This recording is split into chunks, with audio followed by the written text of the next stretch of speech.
Hi, today I have a message called What You Truly Are. There is no need to defend a self that doesn't exist, and the self you are needs no defense.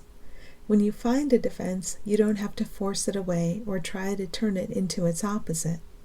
Simply look, and then keep looking. Each time you look, you can find one thought that is part of its structure. Isolate that one thought and then set it down gently. Turn toward what you remember to be true, the gentle truth, the loving truth, and rest and allow the flow of life to go. None of this involves forcing behaviors. When you see, your behavior aligns naturally with your seeing. When you don't see, you can feel that.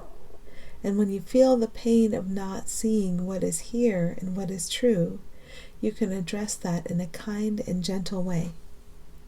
If you try to force your separate self to be kind and gentle, you will be barking up the wrong tree. An answer that gets you further enmeshed in the perception of repetitive problems eventually has to be given up. Pay attention to the very strong belief in the deficiencies and tendencies of others. You believe you know others.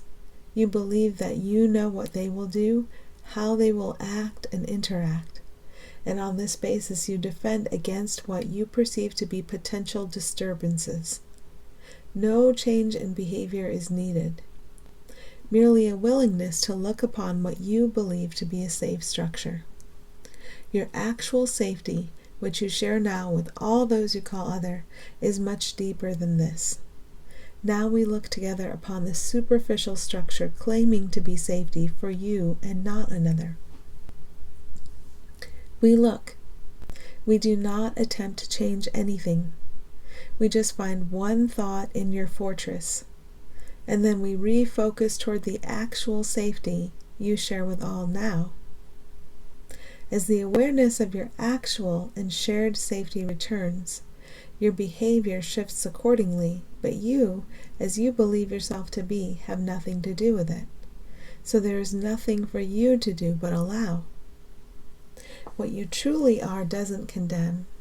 It has never condemned anyone. It is only a dream figure who would condemn, so you do not need to be concerned with condemnation. Remember that when you feel tempted to condemn, it's as if you are taking a piece of the dream and blaming it for the whole dream. All of it is dream. Anything you could condemn would be a separate thing, and therefore it is a figment of your imagination. Beginning to see condemnation as useless and misguided instead of morally wrong will help you on your way.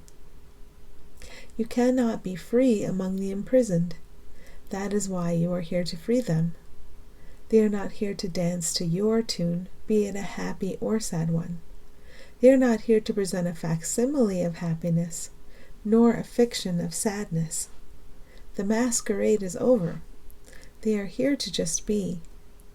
Being is enough. When you look toward their true being, you will see no difference between what you call theirs and what you call yours. Time and space still seem to be. Actions still seem to happen, but you can remove all the burden and agency from the actions. Think of divine order being in charge of all the actions you observe and all the actions you perform. The same divine order. Think about if there is any reason to hold divine order away from the perception of action. Can you feel your willingness expand to see the perception of divine order everywhere? You do not have to tango with your fear projection. You do not have to make sense of it. You do not have to understand it. You do not have to overcome it. You do not have to order it. You can see it as meaningless and as offering no gifts to anyone. You, who share value beyond measure with everyone and everything, will never understand the meaningless. And yet something deeply meaningful is here. It's something the ego cannot ever understand, but it can be allowed. Here is where you seem to find yourself, and here is where spirit, what you are together, can use every tool you have made for the perception of separate egos. Spirit can use those tools in service to all. What serves all serves you, and this is how it shall be always. We are here with you as you take each gentle step, and we step in harmony with you and in harmony with all beings as you can see them. Okay. Thanks for listening.